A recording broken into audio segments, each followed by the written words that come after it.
Hello? Hello? Sino to? Ano? Sino? Oh, bakit ka bumawag sa police station? Ano? Bakit? Anak ng teteng. Anong pangalan niya? Ano? Ilang taon na yan? Nako. Talaga naman ginagalit na naman ako niya na. Nasaan ang address nyo? Pakitext nga dito at pupuntahan namin yan. Ipapakulong namin yan dito kasama ng mga makukulit na bata. Hindi na nagtanda. Isend ang address niyan sa akin at pupuntahan ko dyan ng Barangay Tanod. Pati si Purok, papupuntahin natin dyan, sila Kagawad. Pakiano na lang. Isend ang address at yung pangalan, yung edad niya. Pakiligpit lahat ng gamit niya. Mga laruan niya, itapon mo. Nagalit ako niya na. Ano bang ginagawa niya? Ano pa?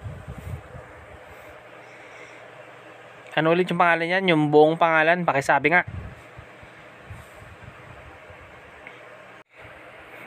Talaga naman Galit na naman ako talaga nito eh. Teka lang titignan ko muna kung may bakante kaming selda dito. Para dito siya ilalagay. Wait lang. Ito meron. Sige. Kung pag hindi pa rin siya nagtino, siguro nakikinig naman siya ngayon, diba? Pakisabi na lang sa kanya. Kapag hindi siya nagtino, pupuntahan namin dyan. Pakitext na lang kami ulit, okay?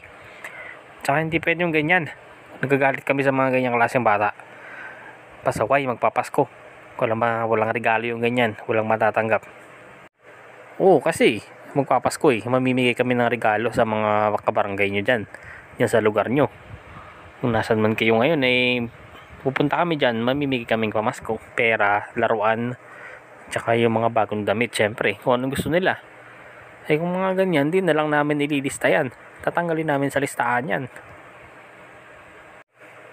Sige, ganoon na lang Hindi tayo magagawa kung ayaw yun talaga sige. Okay, sige, bababa ka muna to. At obserbahan mo muna yan, kausapin mo muna. Siya, sige, bye bye. Bye bye na.